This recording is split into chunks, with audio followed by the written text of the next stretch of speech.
Bom dia, segunda-feira, 10 de novembro, Bahia Meio Dia está começando. Olha quem está de volta, Wanderson Nascimento, parceiro querido, que bom ter você aqui. Oi, Andréa, bom dia pra você, bom dia pra todo mundo em casa. Tava uma semana aí de férias, uma semaninha passou rápido demais, mas estou de volta aqui no nosso Bahia Meio Dia e tanta coisa aqui aconteceu, hein, Andréa? Quanta coisa aconteceu, quanta notícia de angustiar. E olha, 3 pessoas morreram depois de um desabamento de uma varanda na Mata Escura. Entre elas está o padre Augusto, né, Carlos Augusto. Você, inclusive, esteve com ele muito recente, Wander. Setembro agora, Andréa, no Bahia Meio Dia, tá aqui, ele ao meu lado, tá vendo? Foi no Bahia Meio Dia especial para celebrar São Cosme e São Damião. Ele era pároco da igreja aí no bairro da Liberdade, jovem, gentil, educado, 45 anos. Foi aqui agora ele conversando com a gente ao vivo na abertura do Bahia Meio Dia. Quando eu soube da notícia, André, o coração deu uma apertada mesmo. Já mandando um abraço aqui para os familiares. Faz pouco mais de um mês que você estava aí ao lado dele, né? Ele com você falando. Foi uma celebração da Eucaristia de uma sobrinha dele. Felipe vai trazer detalhes pra gente, né? Felipe Oliveira, há pouco ele foi sepultado, não é isso, Felipe? Com você, bom dia. Oi, Andréa, bom dia para você, para Wanderson e também para todo mundo que acompanha o nosso Bahia Meio Dia. Mais uma homenagem nesse momento, estamos aqui no cemitério Campo Santo, esse enterro que aconteceu agora há pouco, por volta de 11 horas, mas muitas pessoas continuam aqui. Daqui a pouco eu volto com mais detalhes. Até já. Até já, Felipe. E tem agora também uma imagem impressionante para você acompanhando aqui o Bahia Meio Dia. Um motorista, ele foi engolido pela água mesmo. Dá para botar aí, gente? Foi durante um temporal, choveu cerca de 50 milímetros em pouco mais de 20 minutos. Olha, tem áudio também, amor. Olha que cena, Wanderson. Olha aqui, tem um bueiro ali. Oh, meu Deus! Ai, meu Deus! Sai daí! Ai, meu Deus! Ai, meu Deus, ai, meu Deus, ai, meu Deus! Ai, ai, meu Deus do céu!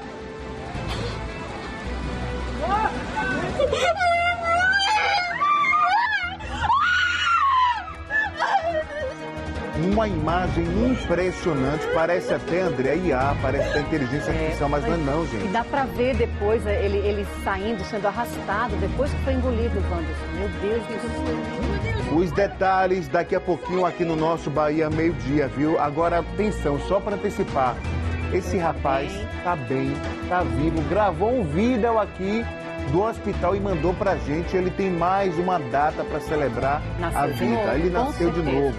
Então bora, ele vai contar no vídeo o que é que passou na cabeça dele naquele momento ali, porque não dá para imaginar, Andréia. Nossa Senhora. Olha lá, que loucura, Ave Maria, viu? É angustiante só de ver essa imagem. Desde cedo que a gente tem visto isso e é bem angustiante. E olha, um vereador de Santo Amaro e o assessor dele foram encontrados mortos em um sítio. Assunto de Tarsila Alvarindo, tá aqui a imagem dos dois. Oi, Tarsila, bom dia.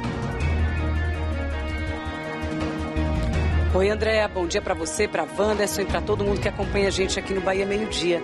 Essas duas pessoas, o vereador Gleiber da Mota Fernandes, de 37 anos, e o assessor dele, Diego Castro Reis, de 23 anos, foram encontrados mortos dentro deste sítio na zona rural de Santo Amaro. Hoje, os dois foram sepultados na cidade. Daqui a pouquinho a gente traz mais detalhes sobre esse caso. Obrigada, Tarsila, até já.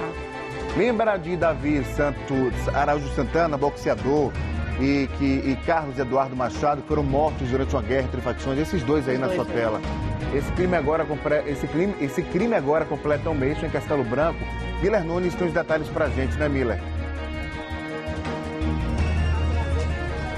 Oi, Wanderson, Andréa, bom dia a vocês e a todos. Pois é, um mês sem Davi, sem Dudu e sem respostas. Daqui a pouquinho a gente vai falar sobre esse caso aqui no Bahia Meio Dia, um ataque numa quadra de futebol parecida com essa, onde bandidos armados chegaram atirando aleatoriamente e tiraram a vida desses dois rapazes. Como estão essas investigações? Daqui a pouquinho no Bahia Meio Dia. Obrigada, Miller. Um mês, né, da morte de 2 pessoas de forma brutal. Tudo isso e muito mais agora no seu Bahia Meio Dia. Que já está no ar.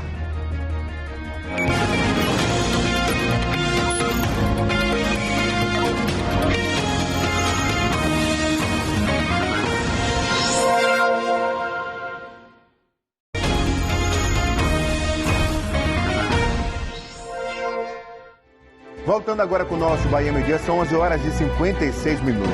Pois é, e a gente começa com a notícia de que 3 pessoas morreram depois de um desabamento. Foi uma varanda que desabou lá no bairro da Mata Escura. Estão aí as vítimas, Wanderson. Padre Carlos Augusto da Cruz Silva, que recentemente você esteve com ele, né? Arilma Maria Santana e Darcy Anunciação, né, estavam numa celebração da Eucaristia de uma jovem, né, na varanda. Do padre. Sobrinha do Padre Carlos, na varanda de um prédio no bairro da Mata Escura, quando essa varanda desabou. 3 pessoas morreram, 8 pelo menos ficaram feridas. Agora pela manhã teve o velório, o enterro do Padre Carlos. Felipe Oliveira acompanhou de perto, né? Muita emoção, muitas homenagens, o padre jovem, querido demais na paróquia da Liberdade. Tinha pouco menos de um ano lá, mas já era querido entre os devotos, não é, Felipe Oliveira?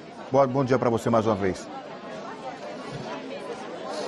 Com certeza, viu, Wanderson Nascimento? Bom dia para você, para Andréa, também para todo mundo que acompanha o nosso Bahia Meio Dia. Não só por essa paróquia, não só pelos frequentadores dessa paróquia, ele também já tinha passado por outra na Mata Escura, outra em Fazenda Coutos, então muitas pessoas vieram até esse enterro aqui no Campo Santo. Perceba que já tem 1 hora que esse enterro aconteceu e olha só como ainda tem tanta gente, muitas pessoas estão aqui, fizeram questão de vir homenagear esse padre que morreu aos 45 anos após esse desabamento. Era uma confraternização, alguns amigos, familiares estavam nessa varanda quando houve o desabamento. E a partir daí 3 pessoas não resistiram aos ferimentos, morreram. Uma delas chegou inclusive a ser levada para o hospital, mas no caminho não resistiu aos ferimentos. Além disso, outras, pelo menos 8 pessoas foram levadas para hospitais e aguardam agora aí a liberação, vão precisar fazer esse acompanhamento médico. Deixa eu conversar com o pessoal aqui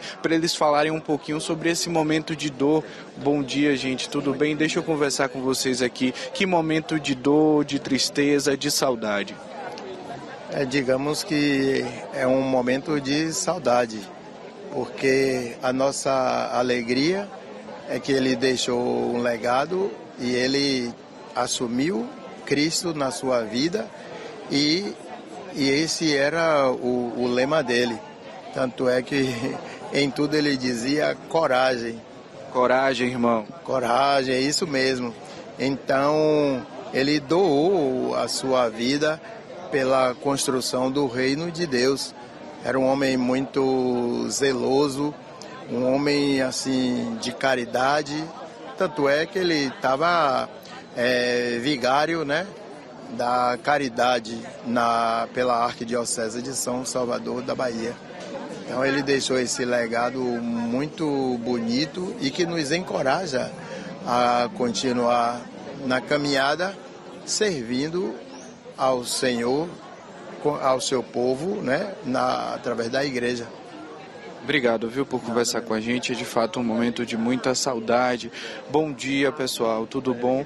Momento de tristeza também. Sim, é verdade, rapaz. A nossa igreja pede um grande sacerdote, amigo dos pobres, dessa nova missão que eles tomam agora, né? Nova função. E até realmente, assim, de um momento de muita fé, de coragem, nos motivava, nos incentivava, nos dizia que coragem, meu amigo, coragem nas dificuldades. E ele fazia um bom trabalho, né, com os pobres, iniciando os nossos preparativos dessa grande festa agora, Dia dos Pobres, que a igreja celebra no próximo domingo. Então, tudo organizado por ele. E vamos ver aí que a nossa igreja já tem um novo sacerdote para cuidar disso aí, né? Mas o grande papel ele desenvolveu na nossa igreja, uma grande perda para nós todos. O que é que fica de legado? Fica a amizade, a vontade de servir, né? Como ele sempre serviu. É uma alegria muito grande. O período que ele realmente exercia a sua função de amizade, pessoa que congregava pessoas, convidava pessoa verdadeira, amigo e um servo de Deus. Um momento de muita luta também, tudo bom? Você gostaria de falar também, Sim, eu sou o Padre Augusto. Padre Augusto foi meu tio, eu sou sobrinho dele. Ele foi um tio muito legal pra mim, me deu um bocado de coisa boa, foi um bom tio, tá? Ele foi um bom tio mesmo, cuidou bem de mim, me deu um bocado de coisa. Eu nunca vou esquecer o que ele fez comigo. Obrigado, viu, por falar comigo. Wanderson, Andréa, muitas pessoas que estão aqui também estavam lá no momento, algumas pessoas também estavam no momento dessa tragédia. Eles são os sobreviventes, eles preferiram não gravar entrevista hoje, nesse momento, estão muito abalados. E mais uma manifestação que a gente vê aqui é esse pano aqui, coragem, o céu é logo ali. Pascum. Então a gente percebe que esse era o lema. Ele falava muito, coragem, irmão. Wanderson Nascimento falou muito bem, né, que esteve com ele no dia 27. Eu também estive lá pela manhã, no Jornal da Manhã, e ele falou isso em alguns momentos. Wanderson. Isso, Felipe. Estava aqui comentando com o André, com o pessoal também logo no começo do Bahia Meio Dia, né? No dia 27 de setembro, ele conversando com a gente no Jornal da Manhã, no Bahia Meio Dia, né? Celebrando São Cosme e São Damião. E só para reforçar, Felipe, você disse que tem sobrevivente aí também no velório, né, no enterro do padre. É porque era uma celebração também da Igreja Católica, não eram devotos, fiéis da Igreja, né? É muito comum, a família participa da Eucaristia. Foi a celebração da primeira comunhão, Eucaristia, tem gente que chama de vários nomes, na igreja, foi celebrado na igreja. E na sequência foram para casa da família, porque era a família do padre. Uma sobrinha dele, né, que fez a Eucaristia, foram para lá para dar continuidade a essa celebração. E aí acontece uma tragédia como essa, Wanderson. Ô Felipe, as pessoas não quiseram gravar entrevista, mas chegaram a conversar com você, né? Contaram aí como é que foi no momento, né? E o sentimento agora, meu Deus, não dá nem para imaginar, né? Nossa, uma dor pra família. Sim, Wanderson, sim. Eles estão bastante abalados, inclusive uma delas não está conseguindo andar, teve que vir para cá de cadeira de roda, sempre amparada por muitos amigos, por muitos familiares. E também teve um outro rapaz que ele já está conseguindo andar, mas com certa dificuldade, tem também um ferimento na região da cabeça. Ele está inclusive ali na frente, Nonato está mostrando, ele contou como tudo isso aconteceu. Ele disse que estava lá no momento da confraternização, quando de repente já houve o desabamento. Não teve nenhum barulho que aconteceu antes, nenhum indício, foi mesmo já a queda dessa varanda. E aí algumas pessoas ficaram presas debaixo dos destroços, né, ainda no primeiro andar, e algumas pessoas acabaram caindo desse primeiro andar por causa da força do peso, né, desse concreto que estava ali. A Codesal disse que foi um erro aí de construção, por isso que essa tragédia teria acontecido na noite de sábado por volta de 9 horas da noite, quando essas pessoas estavam confraternizando. Wanderson, André, deixa eu ver se ele topa dar uma palavra. Amigo, bom dia. Eu estou ao vivo no Bahia Meio Dia. Você pode dar uma palavrinha com a gente? Como foi que essa tragédia aconteceu? Prefiro não falar agora, que eu não estou bem emocionalmente ainda. Sem problemas, viu? Que você se recupere, fique bem de saúde e também desses traumas. Conte com a gente. Muito obrigado. Obrigado. Wanderson e André, com vocês aí no estúdio, nós vamos seguir acompanhando toda essa movimentação e a dor desses familiares e amigos. Manda um abraço aí para ele, Felipe. Bora voltar logo aqui pra gente, aqui pro estúdio, né? Isso, porque a gente quer entender o momento dele também. Não dá nem para imaginar, né? Ele contando às pessoas que não teve ruído nenhum, a Láudia simplesmente desabou de repente. De vez. Rildo tá com uma sobrevivente lá no bairro, né, Lá André? no local, na Mata Escura, onde fica esse sobrado. Olha Cadê a emoção Rildo? dele, ó, meu Deus. Rildo tá com a gente aí para trazer esses detalhes. Defesa Bota Civil Rildo aqui, estava no gente. local há pouco, Wanderson. Olha aí. Oi, André. Agora, estamos te ouvindo, Rildo. Pode seguir daí. Isso mesmo. Boa tarde a você e quem nos acompanha. Falamos aqui direto da região da Mata Escura. Olha só essa quantidade aqui de entulhos, também muito material retucido. Isso é parte também dessa marquise aqui que o pessoal da Codesal já começou a fazer a demolição nessa manhã. Aquela parte superior lá foi que desabou tudo ontem à noite, no sábado à noite, perdão. E aquela parte de baixo ali está sendo demolida pelo pessoal da Codesal, que já interditou aqui toda a área, inclusive colocou ali um aviso de interdição, o pessoal saiu para almoçar. Mas eu vou conversar com Carol, que estava aqui nessa casa na hora, uma das sobreviventes. Carol, boa tarde, obrigado por conversar com a gente. Carol, conta para quem está em casa, como é que foram esses momentos, minha amiga? A gente estava comemorando a Eucaristia da menininha e aí hoje eu me lembro, né, que tem 14 pessoas e 2 não caíram, mas 14 caíram. Eu e mais 4, a gente ficou na varanda do primeiro andar. E aí os outros tudo no chão. E foi desesperador porque eu fiquei presa, a gente não conseguia sair. E as pessoas gritavam que iam cair. E aí eu sei que algumas pessoas por cima conseguiu puxar o concreto, né? E a gente conseguiu entrar na casa do primeiro andar. Carol, eu vou te convidar, chega aqui um pouquinho mais pra frente, vou te convidar pra gente andar um pouquinho. Carol, que teve uma machucada, que levou alguns pontos na mão, na perna também. Carol, descreve pra gente, você estava aonde ali naquele momento que tudo desabou, mais ou menos? Na varanda ali onde está aquela porta fechada, tinha uma varanda, estávamos todos ali. O padre estava ali bem onde está aquele cano, junto com a Arilma. E eu estava perto da porta, bem no meio. Então, justamente as pessoas que estavam na região da porta, ali no meio da varanda, foi que conseguiu ficar na varanda do primeiro andar, quando caiu. E as que estavam nas laterais caíram no chão. E você me dizia que o seguinte, que as pessoas que não ficaram naquela varanda onde você caiu, caíram embaixo, e o medo que as pessoas estavam aqui embaixo, a todo momento dizendo que aquela varanda também ia cair, e você, mais 5 pessoas presas debaixo dos escombros, seu filho também pedindo para você sair, seu marido, né? Ficou eu, 2 adolescentes e os 2 seminaristas que estavam. A gente ficou preso. Mas aí os homens foram pelo primeiro andar mesmo, pela escada, e conseguiu levantar o concreto, né, que no caso é o piso, né, do segundo andar. E a gente conseguiu entrar na casa. Tá ok, Carol, muito obrigado. Tá aí, Andréa Wanderson, área completamente interditada. Depoimento difícil, viu, aqui na região da Suarana. Perdão, da Mata Escura. Eu volto com vocês. Obrigada, Rildo. Difícil mesmo, muito difícil. Olha, pessoal, no G1 Bahia, você vai encontrar toda a história, né, do padre Augusto, que caiu nessa situação aí e acabou morrendo junto com outras 2 pessoas, Wanderson. Um abraço nosso para a família. Tem gente internada ainda, tem gente machucada ainda por conta dessa tragédia. Olha, agora são 12 horas e 8 minutinhos. Daqui a pouquinho, gente, tem mais detalhes sobre uma imagem impressionante. Tá para botar aí? Foi em Vitória da Conquista. Ó, tem áudio aí essa imagem. Bora acompanhar. E é desesperador o áudio. Daqui tem um bueiro ali. Oh, meu Deus! Ai, meu Deus! Sai daí! Não parece ar. Ai, meu Deus! Parece inteligência artificial essa imagem. Não parece uma imagem real, né, Wanda? Mas é real, gente. Você vê que ele tenta, ó. Ele tenta escapar, mas não consegue. Ele tenta subir mais no carro. Gente, ó, ele tá bem.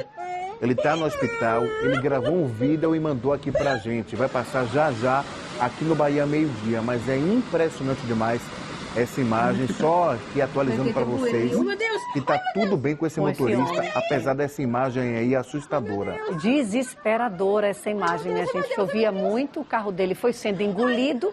Ele conseguiu sair de dentro do carro, vai para o teto do carro na tentativa de se proteger e vai sendo engolido também. Olha, pessoal, você acompanhando o Bahia Meio Dia, a partir de hoje, você acompanha com a gente uma cobertura especial direto de Belém do Pará. Começou a COP30.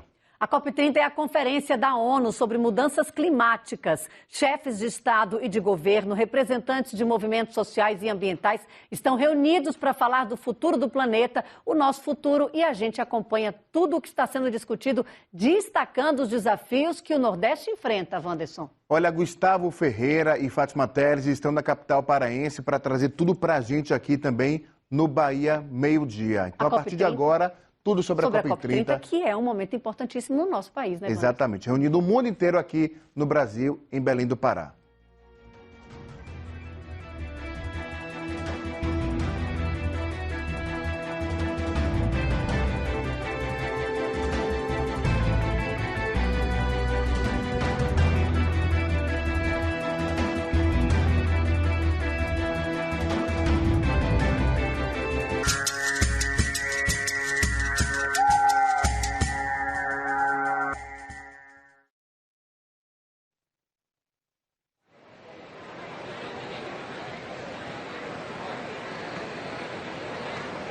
Boa tarde para você, boa tarde Nordeste. Falamos ao vivo de Belém do Pará, a capital da COP30, Conferência da ONU sobre Mudanças Climáticas. O evento começou agora há pouco e a gente veio para destacar o que o Nordeste vai apresentar para os negociadores, para os investidores também.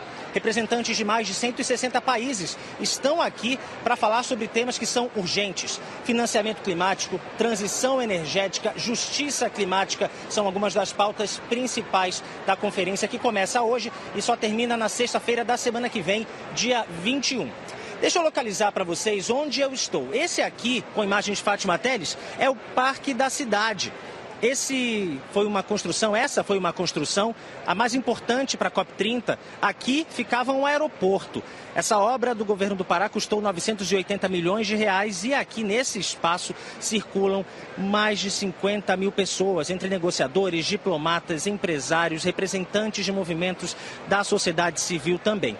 Como é que o Parque da Cidade está dividido nessa COP? Existe a zona azul e a zona verde.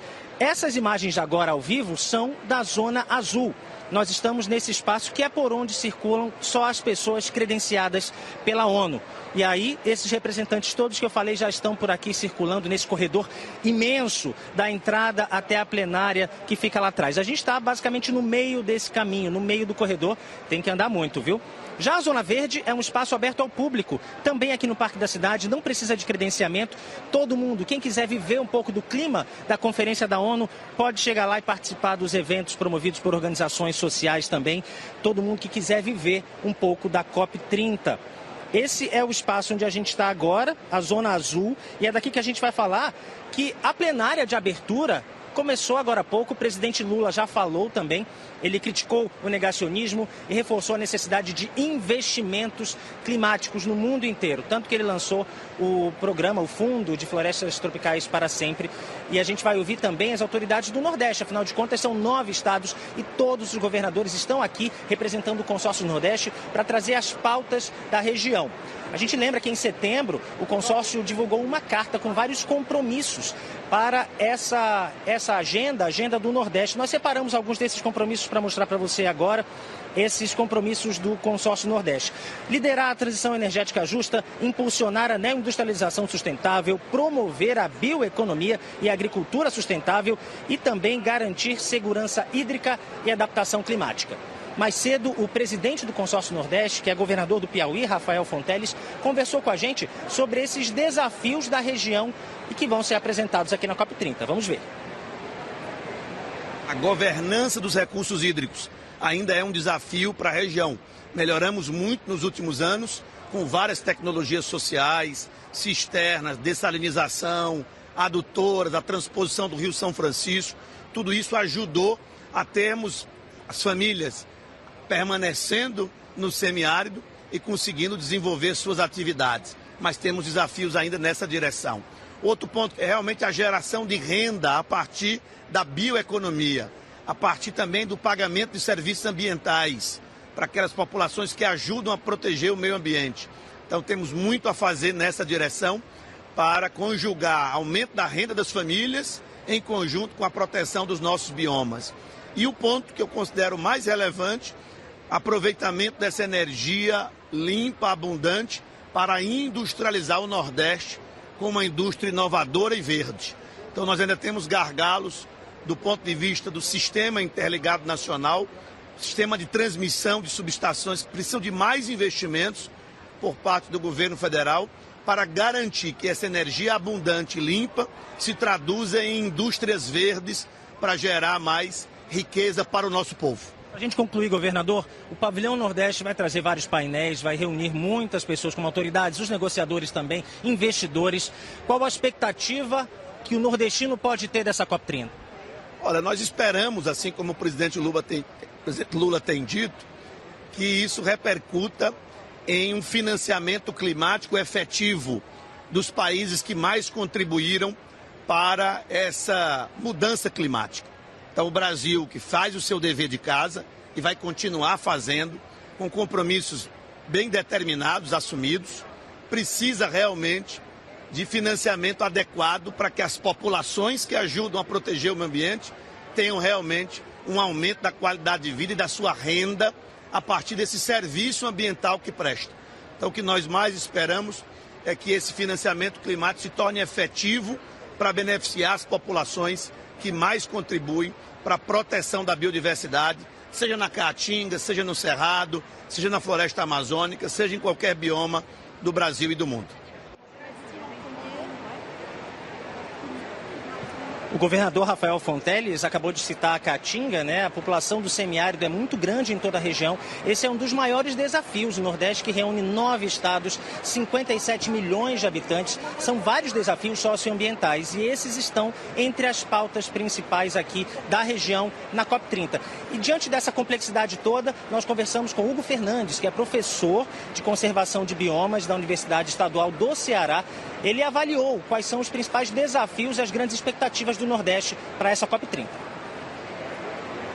O Nordeste tem uma posição de destaque, sobretudo em relação à transição energética. A gente está falando da região que tem o maior potencial eólico e solar do Brasil e um dos melhores do mundo. Isso por si só já coloca ele numa posição de liderança em relação à transição energética, uma vez que a matriz de combustível fóssil é a que mais impacta o mundo afora. O mundo está correndo atrás da energia que nós temos e o Nordeste pode ser uma posição de liderança, está muito forte nisso. Agora, são necessidade de investimento muito grande, né? São projetos grandes que já existem, tanto da iniciativa pública quanto da privada. Agora eu queria que o senhor falasse, a partir da sua análise, professor, qual é o principal desafio para a implementação dessas metas como um todo? Porque já existem projetos nos estados, nos municípios, nas comunidades, mas ainda falta dar um passo adiante para transformar isso numa política pública geral. Qual é o grande desafio hoje? O grande desafio aqui, sem dúvida, é em relação ao financiamento, né? Isso eu não estou falando só no quesito interno, mas também nas relações externas. E a COP é o maior exemplo disso, né? Fazer com que os países já desenvolvidos e que se desenvolveram através da exploração dos recursos naturais possam financiar os países em desenvolvimento e que têm as maiores áreas protegidas, caso do Brasil, por exemplo. E agora, para a gente concluir, professor, expectativas. Hoje é o primeiro dia da COP.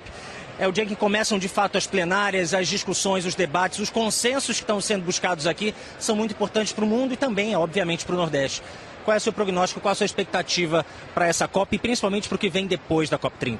3 expectativas principais. A primeira é que seja uma COP de implementação de indicadores, de acordos em relação ao financiamento climático. A segunda é que o financiamento, de fato, seja colocado na mesa e que seja assumido pelos países, sobretudo, mais desenvolvidos. E a terceira é a inclusão dos povos originários como parte do poder decisório nesses acordos.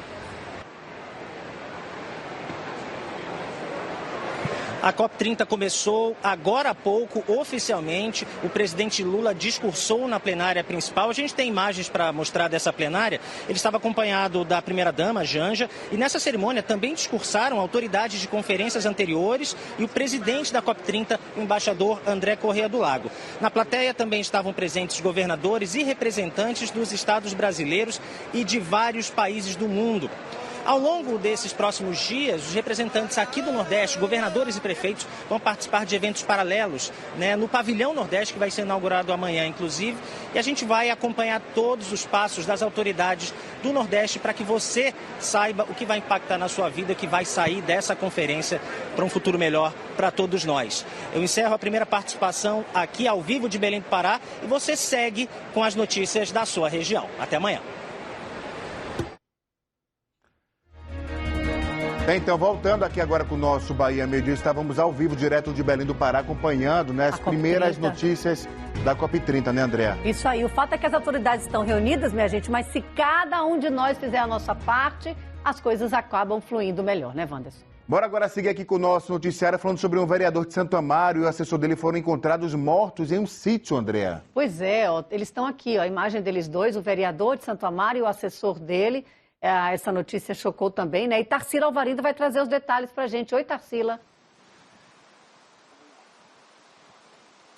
Oi, Andréia. Oi, Wanderson. Esse caso aconteceu no fim de semana.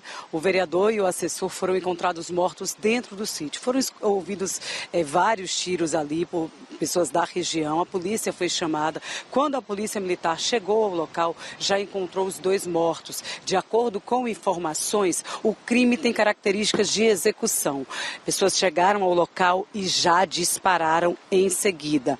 O vereador Gleiber da Mota Fernandes tinha 37 anos e o assessor dele, Diego Castro Reis, tinha 23 anos. O Diego, inclusive, é uma pessoa bastante conhecida nas redes sociais. Em um aplicativo, né, de uma rede social, ele tinha aí milhares de seguidores, postava vídeos engraçados e também era assessor deste vereador que estava aí no seu primeiro mandato e que também era filho de um ex-vereador da cidade que cumpriu 5 mandatos na cidade.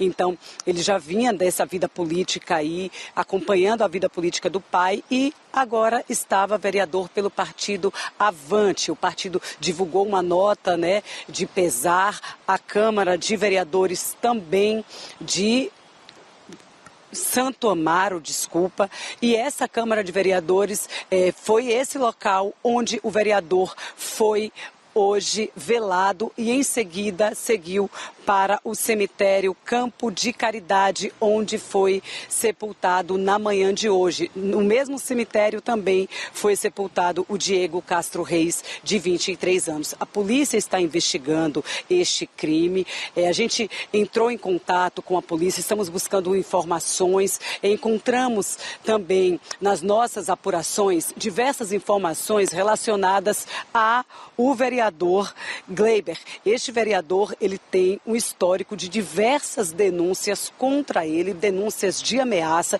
Em uma dessas denúncias, ele teria ameaçado uma pessoa e, em seguida, utilizado a foto de um delegado para seguir com ameaças e utilizando a foto desse delegado em um aplicativo de mensagens. Esse vereador também é acusado de agressão. A linha de investigação segue aí apurando todas essas ameaças, né? Denúncias de ameaças contra este vereador. Então, ele já vinha aí ameaçando algumas pessoas, tinha uma relação com dívidas também, ele cobrando algumas dívidas, ameaçando algumas pessoas. Então, tem uma série de informações que estão sendo apuradas pela família e um histórico aí com várias denúncias contra ele. Então, nesse momento, a polícia está fazendo todo o trabalho de investigação.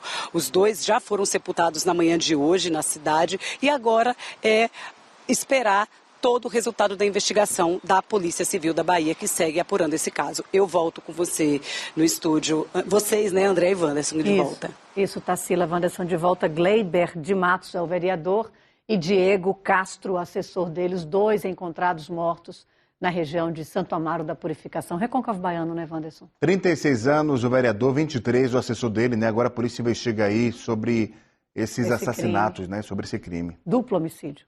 Olha, 12 horas e 23 minutos. Agora sim, né, falar sobre aquela imagem impressionante de um motorista engolido pela chuva. Isso mesmo. Pela água, na verdade. Pela água, pelo acúmulo de água da chuva. Está chovendo muito nessa região. Olha a situação. É impressionante demais, gente. Parece uma imagem, toda vez eu falo que parece IA, mas não parece real, né? É bom o áudio para gente. Meu Deus.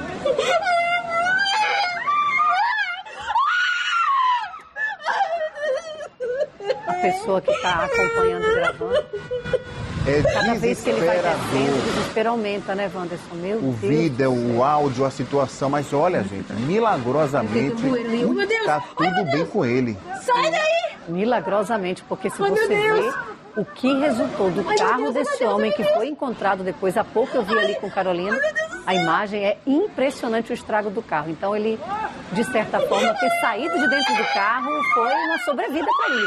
Sobreviveu por isso, né? Embora Andressa Amaral não conta a notícia não, ela conta um milagre aqui pra gente, hein, Andressa? Boa tarde. Oi, Wanderson, boa tarde para você, para a Andréia, para todo mundo que acompanha o Bahia Meio Dia. De fato, um milagre. Todo mundo que assistiu esses vídeos que rodaram o Brasil, gravados exatamente aqui nesse local onde eu tô, a valeta onde o carro foi engolido, foi essa daqui. acha que esse motorista, esse homem identificado como Gerald Saraiva, de 50 anos, não sobreviveria. Os vídeos que apareceram foram gravados pela moradora deste prédio. Ela aparece, conversei com ela hoje de manhã também, ela muito atormentada ainda e não acreditando nisso. Isso porque ontem, em Vitória da Conquista, o céu escureceu mais cedo. Foram cerca de 57 milímetros de chuva em pouco mais de meia hora. Esse carro foi carregado da Avenida Juraci Magalhães.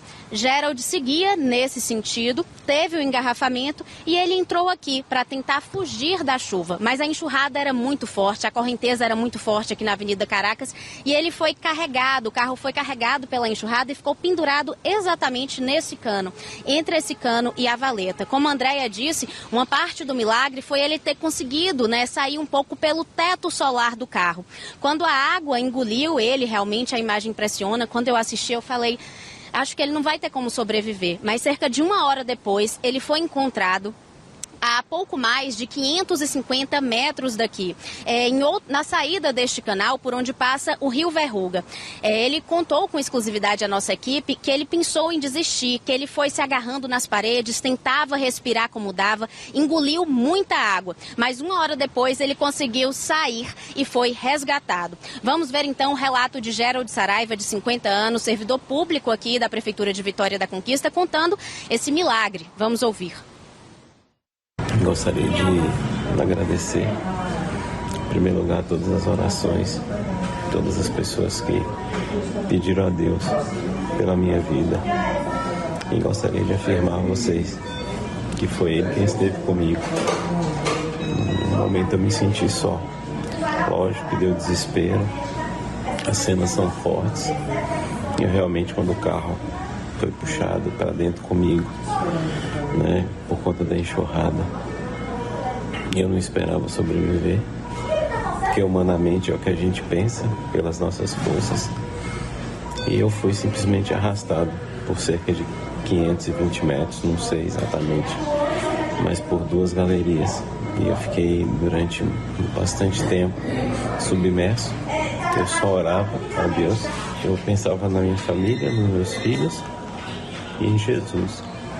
Eu vi a morte, eu não cheguei a me entregar, mas Jesus me resgatou. Confie nele. Deus abençoe a todos. Um relato emocionante, de muita fé, de muita esperança. Quem viu o resgate dele, a gente também tem essas imagens, saindo ali na Avenida Bartolomeu de Gusmão, pouco mais de 550 metros, é impressionante. Ele foi socorrido pelo SAMU para um hospital particular de Vitória da Conquista, onde segue internado porque acabou engolindo muita água, mas o quadro dele é considerado estável, ele está fazendo exames por segurança. O carro em que Gerald estava foi encontrado neste mesmo canal onde ele saiu, mas um pouco mais à frente, cerca de 1.000 metros depois. O carro só não avançou justamente porque tinha um cano, assim como esse, que impediu que este veículo fosse mais longe. Hoje as equipes de limpeza de Vitória da Conquista já fizeram a limpeza nos dois canais e estão trabalhando para retirar este veículo. Wanderson, Andréia, um verdadeiro milagre que aconteceu aqui em Vitória da Conquista, com essa chuva, essa enxurrada que levou esse veículo. Volto com vocês. É tudo impressionante. Mesmo. É impressionante a chuva, é impressionante ele ser engolido, é impressionante ele sendo tragado ali por esse buraco, é impressionante a imagem do carro agora. O que restou do carro, né? Impressionante ele poder gravar um vídeo para contar pra gente nesse momento o que aconteceu. Só não é impressionante a gente saber a presença de Deus, como ele disse ali. Milagre que demais. Isso aí foi Olha milagre. O carro aí, gente. Isso a gente sabe que existe, né? Isso a gente sabe que é capaz. Meu Deus do céu. Olha o que restou do carro, Wanderson. E é com esse milagre que a gente dá um abraço aí para quem é do norte e do oeste do estado, viu? Um beijo e até amanhã. Isso aí.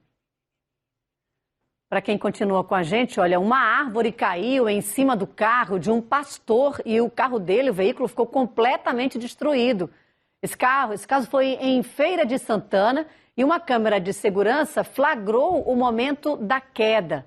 Tem um detalhe, o veículo estava estacionado apenas 10 minutos quando tudo aconteceu. Meu Deus, e olha o tamanho da árvore, Wanderson. Gente do céu. Outro milagre. Outro milagre, exatamente. bem em cima do lugar onde fica o motorista. E olha o tamanho da árvore. Enorme a árvore. Exatamente, entendeu? Exatamente. Então a prefeitura... Olha, vou te contar, viu? 10 Ele minutos, tinha acabado de estacionar e acontece isso. Olha o tamanho da árvore. E ali, ainda bem que não tinha ninguém dentro do carro. É o chamado livramento ter saído desse carro. Chama agora a Milé Nunes, que ela está com a viúva de Davi Araújo Santana, que foi assassinado há um mês, e também Carlos Eduardo também foi assassinado, né? Entre uma guerra entre facções no bairro de Castelo Branco. E hoje está fazendo um mês, né, Wanderson? Um mês desses crimes. Ô, Milé, tem alguma novidade, tem alguma resposta de investigação? O que é que sabemos até agora? E o principal, né, Milé? Como é que está a família? Como é que estão as famílias? As famílias seguem destruídas, Wanderson e Andréa. Todo mundo tentando continuar a vida, no entanto muito difícil, porque além de perder entes queridos, eles continuam sem respostas para esse crime tão brutal. Tô falando ao vivo de Castelo Branco, né? Chega pra cá. Tô aqui ao lado da viúva do Davi, que era conhecido como Parrudinho. Já fazia algumas lutas como boxeador profissional, mas tinha vários sonhos, entre eles lutar profissionalmente e se tornar policial, né? 30 dias exatamente hoje daquele ataque numa quadra no loteamento Souza Góes. Como é que você tá? Eu tô aqui procurando resposta, Miller. Até agora nada foi feito, nada foi dito, parece que esqueceram. E eu queria justiça. É muito difícil estar sem ele aqui e não ter resposta de nada. Seu secretário, Marcelo Werner, vamos fazer acontecer, vamos dar uma resposta além da família, à sociedade, que Davi não seja mais um risco, um xizinho na estatística, que seja resolvido, que pegue quem fez isso, porque não pode ficar sem resposta. Esse caso não pode, ele tinha um sonho de ser policial para combater a violência que aí está, e ele foi infelizmente abatido por essa violência. Então eu quero uma resposta, que o senhor e o governador, por favor, dê uma atenção ao caso de Parrudo. Ele era lutador profissional, 4 lutas, 4 vitórias. Eu só quero que prenda, que pegue os responsáveis que fizeram isso com ele. Eu tenho um filho de 14 anos. Meu filho tinha 11 anos quando o Davi veio ficar com a gente. Era Davi para tudo. Meu filho chegar em casa chorando porque Davi não está mais aqui. Isso é injusto.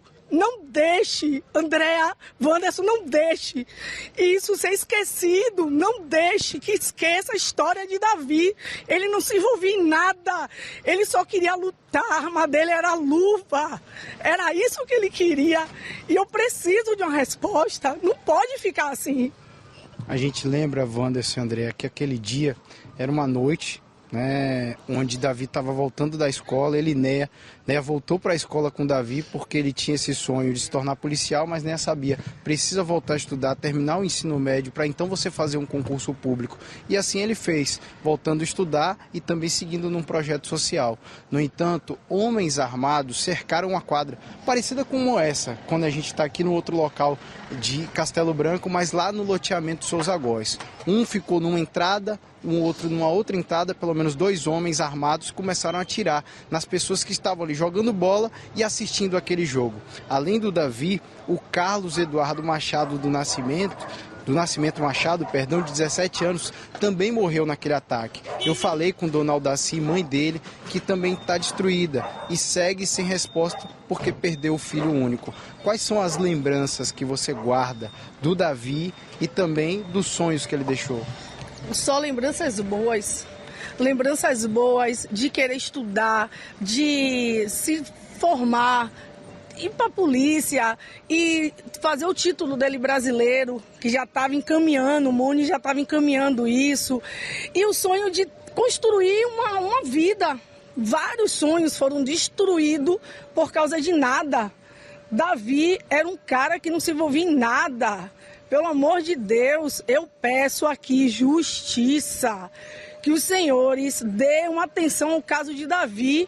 E não foi só ele que morreu lá, foi Dudu também. Então que não esqueça, que não caia no esquecimento.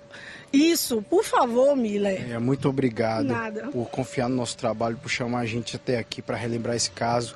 A gente pediu um posicionamento, Wanderson e André, à Polícia Civil a respeito dessa investigação. Geralmente o inquérito tem 30 dias de prazo para ser concluído. No entanto, até o momento, a gente não teve resposta. Volto com vocês. Obrigada, Miller. Olha, a Erineia, de cortar o coração, né? Dona Darcy, a mãe também da outra vítima, como o Miller disse aí. E o que a gente tem que dizer é isso, é passar para vocês a cobrança, as autoridades. Não pode deixar um caso desse esquecido de jeito nenhum. São duas famílias que esperam respostas por duas mortes absurdas dentro de um bairro populoso aqui da nossa cidade, Wanderson. Mandou um abraço para a família e seguiremos cobrando. Na nota, perguntamos sobre o caso até o momento, não responderam. Perguntamos se alguém foi preso, não responderam. Perguntamos se o inquérito foi finalizado, não responderam. Perguntamos quantas pessoas já foram ouvidas, não responderam. Então a Polícia Civil aqui, microfones abertos, para falar sobre essas duas mortes aqui das famílias que choram há um mês em busca de respostas.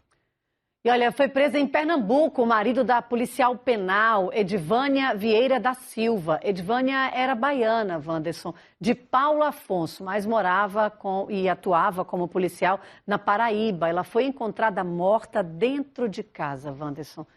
Toda característica de crime de feminicídio, né? Beatriz Oliveira traz os detalhes pra gente. Oi, Bia.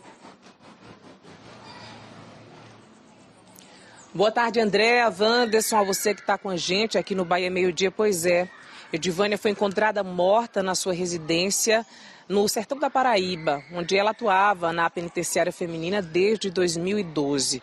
Ao lado do corpo dela foi encontrada ali uma pichação X9, era o que estava escrito ali ao lado do corpo de Edivânia, que foi encontrada estrangulada na própria casa. O principal suspeito para a polícia, o então marido de Edivânia, que já foi localizado pela polícia, inclusive, mas não na Paraíba, onde eles moravam até então, e sim em Pernambuco. Ele foi encontrado na cidade de Coité, já passou por audiência de custódia e segue à disposição da Justiça.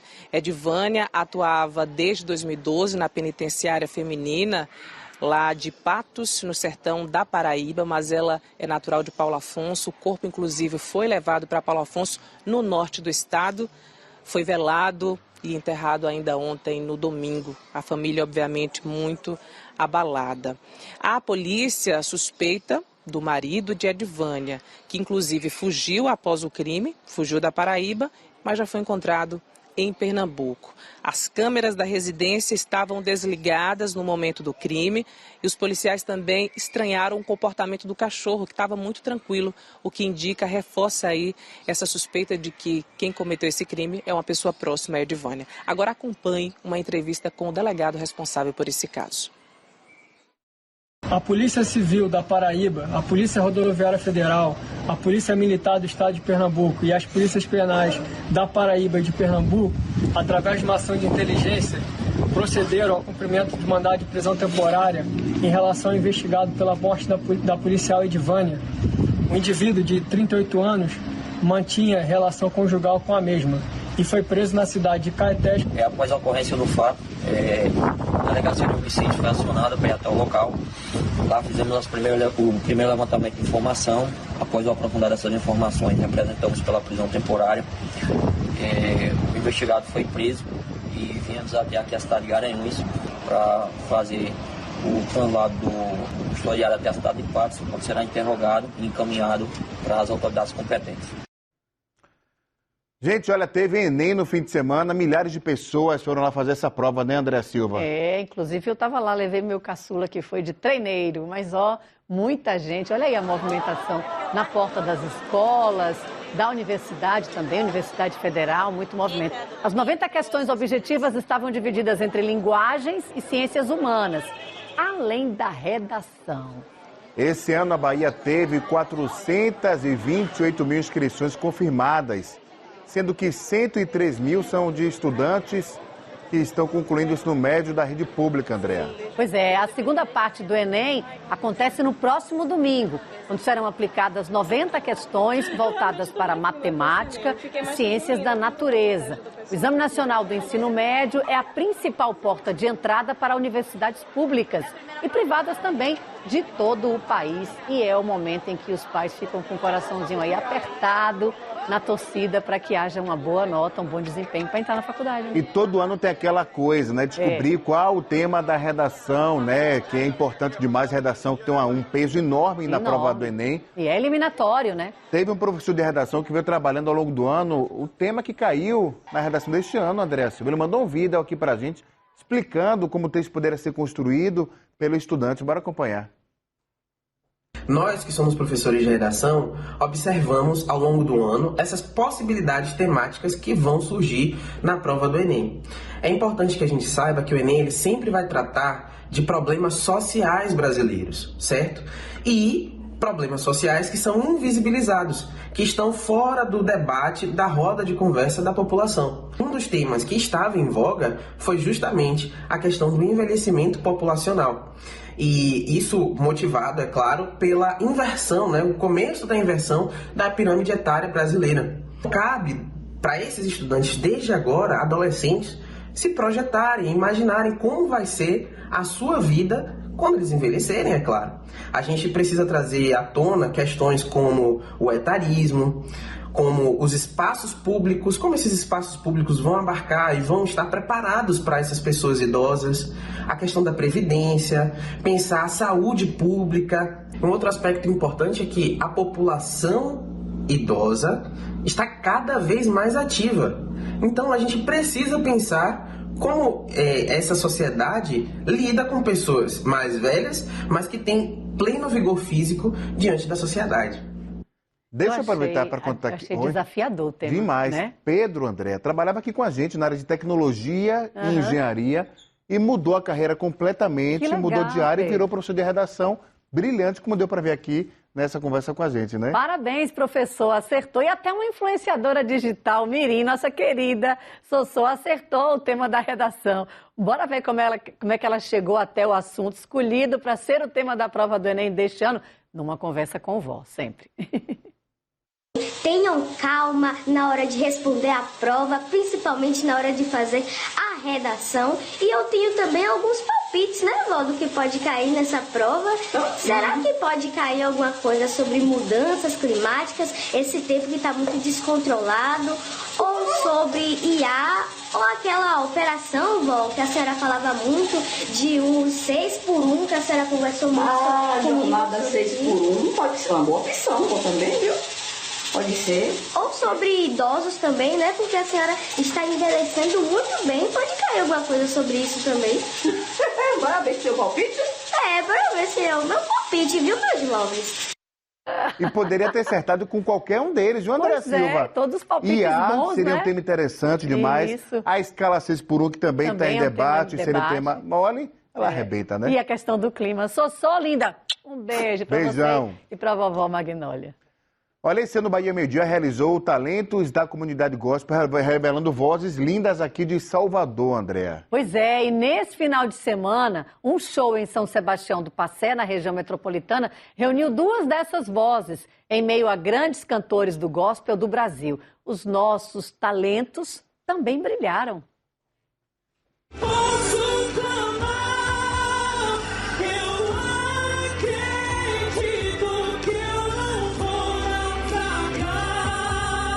O campeão da primeira edição do Talentos da Comunidade Gospel subiu ao palco exibindo a força da voz que a gente conheceu tão bem na TV.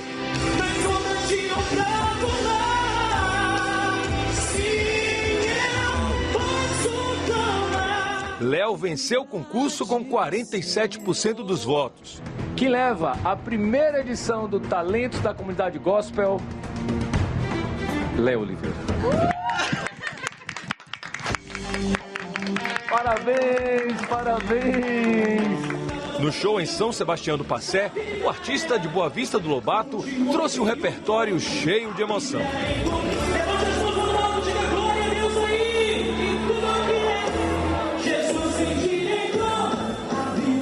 coração cheio de felicidade, grato a Deus pela oportunidade de estar aqui em São Sebastião do Passé.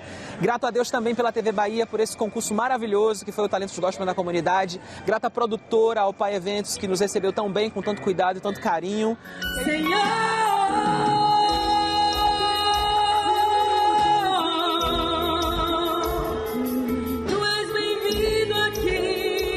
Alba Carvalho também se apresentou no evento. Ela ficou em terceiro lugar no concurso. Não há nada igual, não há nada melhor. Alba, moradora de Santa Cruz, descobriu seu talento ainda na adolescência, cantando na igreja. Os shows são parte da premiação da primeira edição do Talentos da Comunidade Gospel. Eu provei e vi do mais doce amor. Maravilha. Um orgulho, né, ver nossos Ave talentos Maria. aí. Daqui a pouquinho, os 2 suspeitos de participar do sequestro da nutricionista Tâmara Ferreira foram liberados após o depoimento. Detalhes na volta do Bahia meio-dia.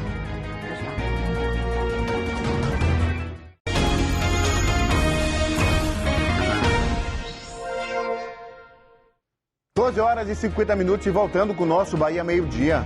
Com uma informação que é muito chocante. Os 2 homens que foram conduzidos à delegacia no sábado, suspeitos de participação no sequestro da nutricionista, foram liberados, Wanderson Nascimento.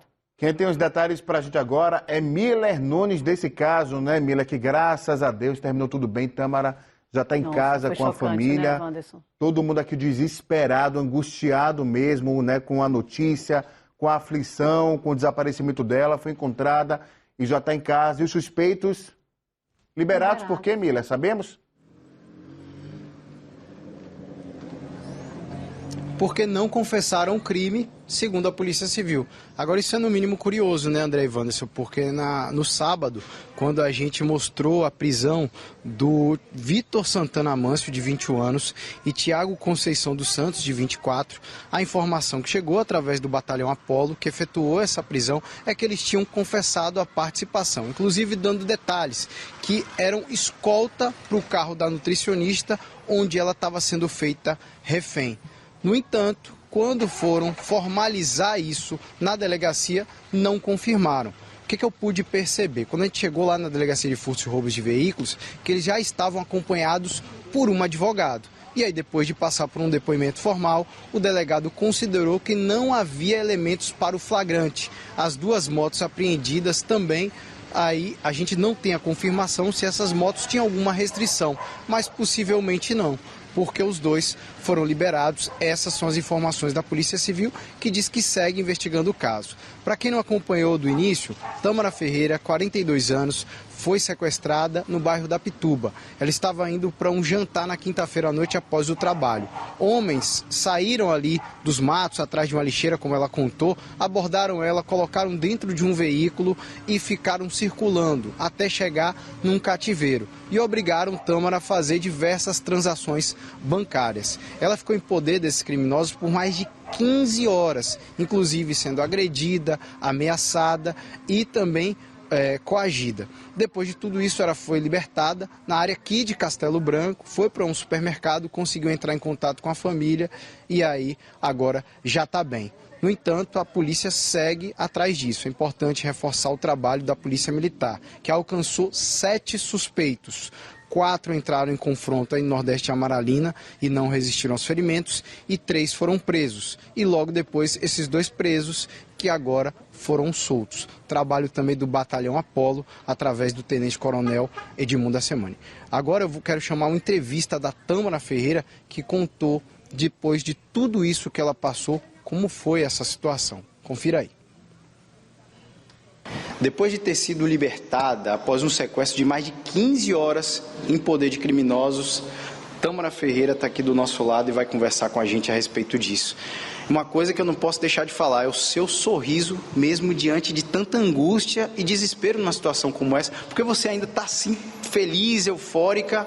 Na verdade, gente, eu acho que a ficha ainda não caiu, né? Então essa ficha está caindo aos poucos. E na verdade o meu sorriso é porque, gente, eu tô viva, porque entenda, eu só ia ser mais uma na estatística, né?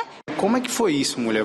Eu estacionei o carro na Praça Ana Lúcia Magalhães e assim que eu desci, aí um ou 2 rapazes já me abordaram. Vieram armados? Não, já vieram armados, né? Já vieram armados, dando voz de assalto, essa coisa toda. No momento que eu estava no carro, eles queriam que eu fizesse o Pix, né? Só que o que acontece? O Pix, à noite, é só até R$1.000, né? Então a gente só conseguiu, tipo assim, fazer o Pix de 1.000, né? E as outras, transferência, tentava comprar coisa no cartão de crédito, mas o cartão de crédito, tipo assim, todos bloquearam, né? Quem passa por uma situação de assalto, ainda que sejam minutos, parece uma eternidade. Você passou mais de 15 horas em poder desses criminosos. Como é que ficava a sua cabeça, os seus pensamentos?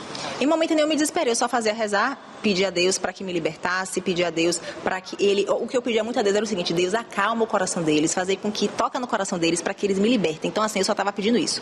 Quero agradecer demais, Miller, a vocês, tá, da imprensa, pelo cuidado, pelo carinho, né? Tava no mercado lá, então o Miller apareceu, eu falei, gente, não acredito. Ai, amiga, abraço aí, Miller. E, enfim... Agora... A dica é minha. A próxima entrevista que a gente gravar, eu espero que seja sobre nutrição. E não mais para falar de violência, tá certo? Com fé em Deus. Ah, que maravilha. Tamara, um beijo enorme para você. A gente ficou com o coração apertado, angustiado, porque a gente gosta demais de você, né? Do seu talento, da sua energia. Gata garota, como ela fala, Wanda. Você é massa, linda, e graças a Deus que está em casa, está em paz. E como o Miller, que outro querido também disse, próximo encontro para falar de coisa boa, né? De nutrição, de coisa, né? De saúde, o que é que você faz de melhor. Um beijo gigante para você e sua família. E que graças a Deus que deu tudo bem. Olha, as policlínicas de Narandiba e de Escada, em Salvador, estão com mais de 11 mil vagas gratuitas voltadas à saúde do homem durante o Novembro Azul. Mês importante para a gente alertar, inclusive mulher que tem que empurrar esses homens aí, né, Bia? Bia, tem muito homem aí na recepção ou tem mais mulher? Quer ver, André Silva? Com certeza. Sempre as mulheres, né, Wanderson? Sempre as mulheres liderando aí nessa atenção com a saúde, mas agora o recado é justamente para os homens. Tem muita gente aqui, mas reforçar para vocês que essa ação específica do Novembro Azul só acontece aos sábados e domingos. Também vou conversar aqui com o coordenador da ação, Edivaldo Gomes. Bem-vindo aqui ao Bahia Meio Dia. Quem pode participar da ação e quais são os critérios? Campanha Novembro Azul é uma campanha realizada pelo Governo do Estado da Bahia, através da CESAB, que é a Secretaria da Saúde, aqui nas policlínicas estaduais, tanto em Narandiba como em Escada. Então é voltado para o público do sexo masculino e para as pessoas com próstata, a partir dos 40 anos de idade. A gente está ofertando uma gama de serviços, dentre eles consulta com urologista, exame de toque retal digital, ultrassonografia tanto da próstata como da bolsa escrotal, abdômen total, abdômen superior, e também estamos ofertando eletrocardiograma e diversas consultas com especialistas. Muito bem, completão, né? Documentos necessários para chegar aqui e conseguir atendimento? Isso, a ação completa, totalmente agendado, através do canal oficial do Governo do Estado, ba.gov.br. É só procurar pela campanha de saúde, que vai aparecer a campanha do Novembro Azul. Após o agendamento, no dia, trazer o comprovante do agendamento acompanhado de RG, CPF e cartão do SUS. Muito obrigada, coordenador, pelas informações. Tá com dúvida? Acesse o nosso site, o G1 Bahia. Wanderson, Andréa. Valeu, Bia. Tudo esclarecido lá no G1. Gente, ó, a Bahia, como diz a Edivânia.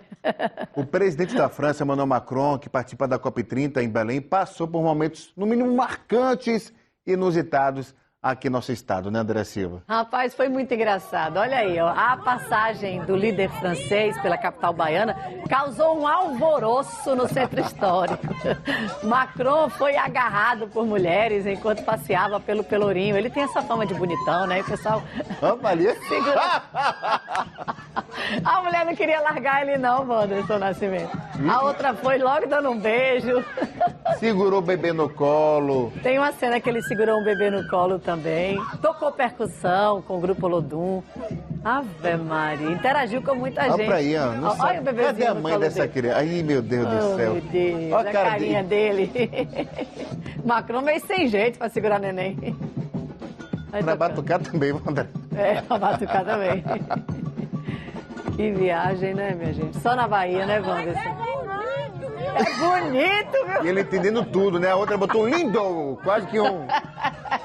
Lindo! Ela mudou a entonação pra ela mudar. Tá certa mesmo, que a gente é isso. Essa daí foi demais, ela grudou e não quis soltar, você viu? Ah, cara, André, que massa, ela tá pulando. Ele sem entender nada do que está acontecendo, né? Mas eu acho que a cara dele é de quem gostou da Bahia, viu? Porque essa agonia só tem aqui. Deus me livre no ser baiano, graças a Deus. É isso aí. Pra quem chega aqui pra falar mal, e eu não vou nem dizer nome aqui pra não dar moral, vai-se embora, que ninguém te quer aqui não. Ninguém convidou. Ninguém convidou, aliás, até convidaram. Convidou, mas não esperavam uma reação tão mal Mas que não convidem mais, vá-se embora, que na Bahia ninguém te quer aqui não. Nada contra, não, mas pra falar mal também não venha não. Nem seu dinheiro aqui presta. Até porque aqui na Bahia a gente sabe viver e sabe acolher, viu, minha gente? Porque você vê estrela de verdade, ó, Shawn Mendes. Tá aqui também em Salvador.